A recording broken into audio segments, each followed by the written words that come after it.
Hello दोस्तों, मैं हूं आपका एस्ट्रोलॉजर अमित घिल्डियल। तो दोस्तों, आज हम देखेंगे एक नई कुंडली। यह है हमारे प्रधानमंत्री श्री नरेंद्र मोदी। तो आप सब जानते हैं नरेंद्र मोदी जी को। इनका जन्म 17 सितंबर 1950 में हुआ था, 11 बजे, गुजरात में। तो अब हम देखेंगे प्रधानमंत्री जी की कुंडली में क्या क्या विशेषताएं हैं। तो सबसे पहले अगर हम देखें तो इनका लग्न और राशि वृश्चिक यानी स्कॉर्पियो है, और यहाँ पे मंगल और चंद्र विराजमान है। तो मंगल और चंद्र, मंगल अपनी ही राशि में है, स्वराशि में है, और चंद्र नीचे है। तो इसका क्या मतलब है? इसका मतलब है कि मंगल यहाँ पे पंच महापुरुष योग बना रहे हैं, रोचक योग इसको कहते हैं, और ये बहुत ही बड़ा योग माना जाता है। इसमें क्या होता है कि जातक को ये बहुत एनर्जी एनर्जी देता है, और जातक लीडरशिप रोल्स या पोजीशन ऑफ पावर में अपने को पाता है। तो ये मंगल और चंद्र की युति काफ़ी अच्छी है। चंद्र जरूर नीच के हैं, लेकिन मंगल और चंद्र आपस में नीच भंग राजयोग, मंगल की वजह से नीच भंग राजयोग भी हो रहा है। तो देखिए, दो बड़े बड़े योग इसमें मौजूद है, और मंगल इन्हें बहुत एनर्जेटिक और बहुत ही आत्मविश्वास से भरा बनाता है। तो ये बहुत ही अच्छा योग है। इसके आगे हम देखें तो एक और बात मैं कहना भूल गया कि चंद्र ज़रूर नीच के है, तो थोड़ा प्रभाव तो पड़ेगा। तो लोग इनको ज़रूर थोड़ा बहुत कठोर या थोड़ा बहुत स्ट्रिक्ट या डिसिप्लिनरी मानेंगे। तो ये थोड़ा बहुत हो सकता है कि कई बार वो अपने इमोशंस ना दिखाएं और थोड़े स्ट्रिक्ट नज़र आए, लेकिन जो भी डिसीजन लेंगे वो देश की भलाई के लिए होगा। तो अब हम जो दूसरे भाव की तरफ नज़र डालेंगे वो है उनका कर्म भाव, यानी कि 10th हाउस। 10th हाउस में कौन विराजमान है? 10th हाउस में यहाँ शनि और शुक्र दोनों विराजमान है।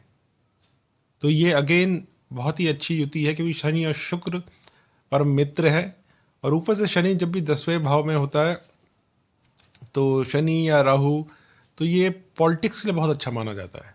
तो बहुत ही अच्छा पॉलिटिशियन बनाता है, धैर्यवान, डिसिप्लिन व्यक्ति बनाता है, जो हम जानते हैं प्रधानमंत्री जी की तरह डिसिप्लिन है। तो ये भी बहुत अच्छी युति मानी जाएगी। और अगर हम जनता के भाव यानी चतुर्थ स्थान को देखें तो यहाँ गुरु विराजमान है, और ये भी, और शनि की दृष्टि अपने ही भाव में है। तो ये भी, और मंगल की भी दृष्टि यहाँ पे, तो मंगल और गुरु भी और शनि का अपने भाव में देखना, ये उनको जनता के बीच काफ़ी नेम एंड फेम देता है, काफ़ी प्रसिद्धि देता है। और ज़रूर शनि की दृष्टि कभी कभी मंगल की दृष्टि से भी प्रॉब्लम क्रिएट कर सकती है कि वो उनको सुख सुविधा से वंचित किया। लेकिन फिर भी ये अगर ओवरऑल देखें तो काफ़ी अच्छा माना जाएगा जनता के पर्सपेक्टिव से। तो और क्या क्या है इनकी कुंडली में अगर हम देखें, तो अगर हम देखें 11वें भाव जो लाभ का स्थान है, वहाँ पे केतु, सूर्य और बुध। और ये बात देखिए कि बुध उच्च के हैं यहाँ पे। तो हम जानते हैं कि प्रधानमंत्री जी कितने बढ़िया ओरेटर हैं, भाषण कितना बढ़िया देते हैं, स्पीच देते हैं, इसके लिए जाने जाते हैं। तो ये बुध की वजह से है कि बुध कम्युनिकेशन का भी कारक है। और सूर्य बुध से बुध आदित्य योग, यानी कि अब उनकी वाणी से या उनकी भाषण से उनको काफ़ी फायदा भी होता है। ज़रूर केतु और सूर्य की युति अच्छी नहीं मानी जाएगी, ग्रहण योग भी माना जाता है, तो कभी कभी उनको क्रिटिसिज्म भी झेलने पड़ सकते हैं। तो बुध की वजह से उनको काफ़ी फायदा हुआ है।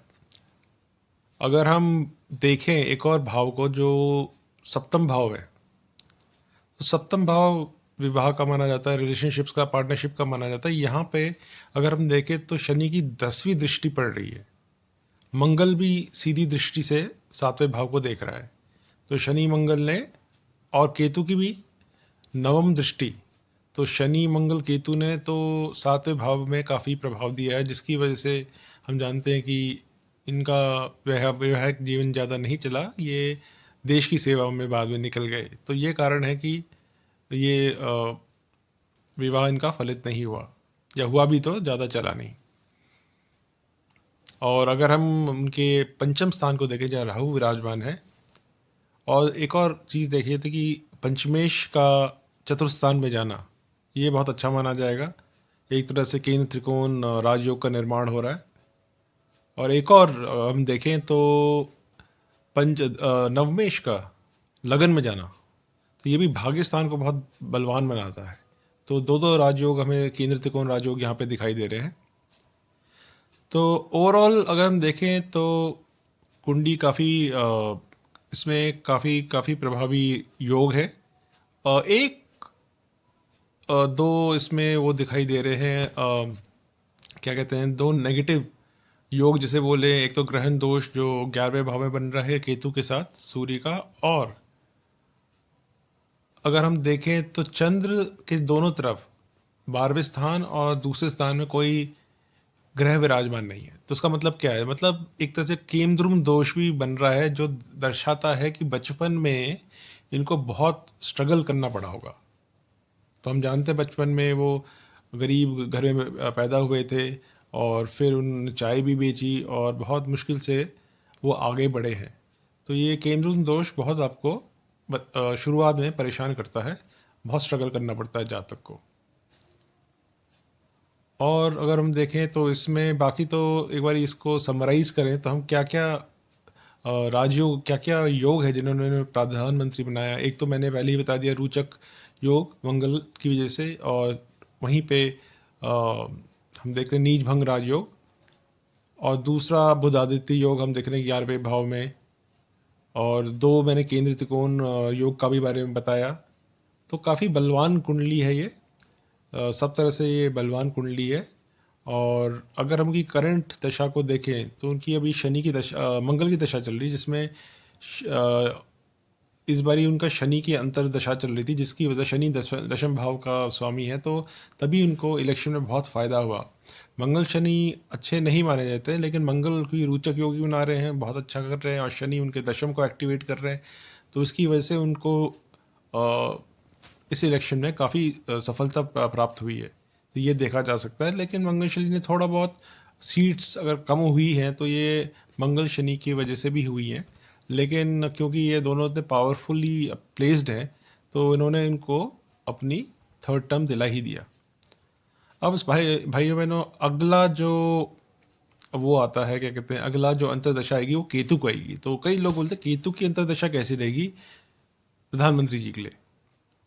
तो दोस्तों, ये देखा जाए तो कई लोग बोल रहे हैं केतु की दशा में शायद वो पावर त्याग दें, या क्योंकि केतु कभी कई चीज़ें छुड़ाता भी है, तो हो सकता है कि मंगल केतु वैसे भी अच्छे नहीं माने जाते, अंगारक योग का भी निर्माण करते हैं, तो लेकिन मंगल उनको काफ़ी सपोर्ट करता है लाइफ में। तो केतु की अंतर्दशा में हम ये देखेंगे कि दो चीज़ हो सकती हैं, या तो जैसे सब लोग बोल रहे हैं कि वो खुद ही पावर त्याग देंगे और शायद आगे अपनी आध्यात्मिक यात्रा जारी रखे, ये भी हो सकता है केतु, क्योंकि केतु की अंतर्दशा है। और दूसरा ये भी हो सकता है कि केतु की नवे दृष्टि सप्तम स्थान को एक्टिवेट कर दे, जो पार्टनरशिप की के लिए भी मानी जाती है। तो हो सकता है कोई पार्टनर जो उनके साथ हैं अभी पावर में, वो या सपोर्ट हटा ले, तो ये पीरियड उनके लिए काफ़ी परेशानी वाला रह सकता है। अगर उन्होंने ये केतु का पीरियड क्रॉस कर दिया तो शुक्र की फिर अंतर्दशा आएगी, और शुक्र इनको बहुत लाभ देगा, क्योंकि शुक्र इनके दशम स्थान में विराजमान है, तो फिर इनको काफ़ी सक्सेस मिलेगी। तो भाई लोग, ये केतु की अंतर्दशा बहुत देखने लायक होगी कि इसमें क्या होता है। ये काफ़ी हद तक डिटरमिन करेगी कि मोदी जी आगे क्या प्रधानमंत्री रहेंगे या नहीं रहेंगे, और उसके बाद अगर शुक्र की दशा शुरू हो गई तो उन्हें काफ़ी लाभ मिल सकता है। तो दोस्तों, अब हम ये समाप्त करते हैं। अगर आपको वीडियो पसंद आया तो लाइक शेयर सब्सक्राइब कीजिए, और अगर आपको किसी और ऐसे व्यक्ति का या सेलिब्रिटी का विश्लेषण चाहिए तो ज़रूर कमेंट्स में बताइए, हम पूरी कोशिश करेंगे कि आपको सहयोग करें। अगर आपके कोई क्वेश्चन से कुछ रिप्लाई करना चाहते हैं तो मैं ईमेल भी इसमें वीडियो में दे दिया जाएगा, तो आप उसमें कर सकते हैं। नमस्कार।